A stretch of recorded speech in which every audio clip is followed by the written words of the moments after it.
Back to center stage, everybody. We are here with Jim Boeheim. Now, before we get into how you got the job at Syracuse, we have a fairly new segment on the show. It's Did You Ever?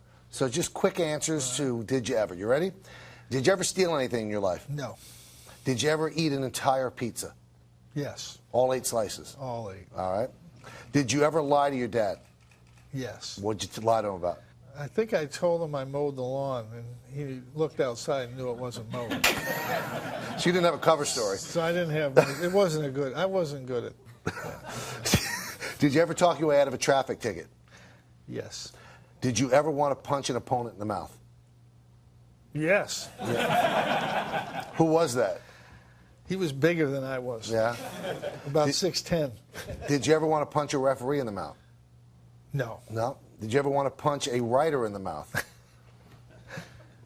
No. Did you ever say, "That's a really nice sweater, Lou"? No. No. You're so successful. You have a great family. You ever walk past a mirror and go, "Yeah, I got it going on"? No, I never did it past a mirror. Did you ever find yourself jealous of another coach's skill? Yes. Who? Mike Krzyzewski, his ability to really, the mental aspect of coaching. He's the best that I've seen at the mental aspect of coaching. Did you ever sing with the Temptations? Ooh, yes. Where was this? Awful. When on stage, and where? charity event. Uh-huh. You're doing your own charity. The Temptations ask you to come up on stage. You can't. It was My Girl, and I did say to my beautiful wife, My Girl Julie. Very nice. Which I got points for lasted about a week. Nice. All right, so that's Did You Ever? Now let's get back to how you got the Syracuse job. So Danforth leaves, but he waits a long time to leave. And things are kind of in flux. So how did it end up that you got it? And did you ever play any leverage? No, the short answer, I was interviewed on a Wednesday at the University of Rochester. I was going to take the job. So I came back, and Friday I interviewed at Syracuse because Roy had left on the weekend before. And they said they were going to open it up and take 2 or 3 weeks. And I put my hand up, and I said, no. And they said, well, what do you mean? I'm taking the Rochester jobs tomorrow if I don't get the Syracuse job today. I played here. The players want me. I've done most of the recruiting. I think this should be my job. And this is right around letter of intent day, too, right? I said, we have to get on the road Monday. We're going to lose a 6'10" recruit who we were right there with, and we had to get. If I can't get this job today, in 2 weeks we'll lose this kid. It won't be worth it. And I walked out. Took some guts. If I really was smart like I am today, I wouldn't have done that. Right. But sometimes you do things that maybe aren't smart, but they're the right thing, because the guy who made the decision was impressed that I would do that, because I was kind of quiet. They didn't know me.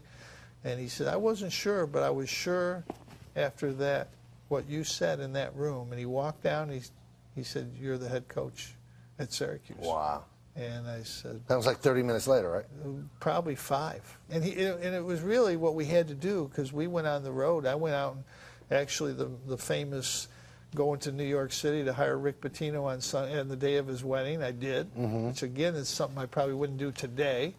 I got him out of his room and kept him downstairs for 4 hours until he agreed to come and not go on his honeymoon the next day to wherever he was going, and move his lovely wife Joanne up to Syracuse to live in my apartment with 3 other guys. Wow. And I went on the road and got Roosevelt Bowie, and he went on the road and got Louis Orr, who both became All-Americans at Syracuse and got us off to the best start of any coach in his first 4 years.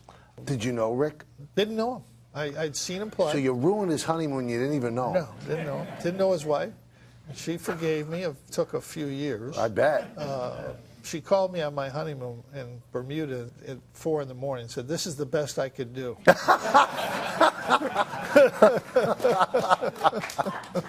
Was he a good coach right away for you? Yeah, he's a great coach. So that was the Louie and Bowie show that started. Yep. And you were known as a really good judge of basketball town. You really also did a lot of New York recruiting. So what did you look for in a player? What did you say, okay, that's a Syracuse guy? In the beginning, we couldn't recruit the kid that North Carolina and Duke recruit. So we had to take a kid who wasn't that good and hope that he would develop. Project him. Or that we would develop and work on those skills. But before the Big East, Jim, how did you convince a kid from New York City, come up to Syracuse and freeze with me? Well, you know, it was hard. We didn't get the top player in New York City. We got the third or fourth best player until the Big East got going, until we got a national reputation. I think Pearl Washington probably turned that as much as anybody because he was the top player, top guard in the whole country. Right. And exciting. And Pearl, as much as Patrick and Chris Mullin, made the Big East because when they came in together, ESPN came in. And everything exploded at once. Now, also in that time, Syracuse decides to move from Manley Fieldhouse and play in the Carrier Dome. Yeah. You were not on board right away, right? No, we had won 56 straight games in Manley Fieldhouse. I really wasn't on board. Playing a big building like that, what are we going to get? 10, 12,000 people. Fast forward, we have 15,000 the first year and 20,000 by the third year, and averaged 26,000. Became a weapon, right? The fourth year, and it's always been a weapon. It's been part of the reason for our success, I think. And the last game at Manley, Georgetown beat you. And John Thompson said, Manley Fieldhouse is officially closed. So he became public enemy #1 in Syracuse. No question. There's no question. And John loved it. He loved coming to Syracuse. He loved walking out and having eventually 34,000 people yelling at him and screaming at him. And he loved it, and it made Syracuse, Georgetown, which made the Big East. Well, the Big East was a beast, and we're going to talk about some of its great years when we return right here on State.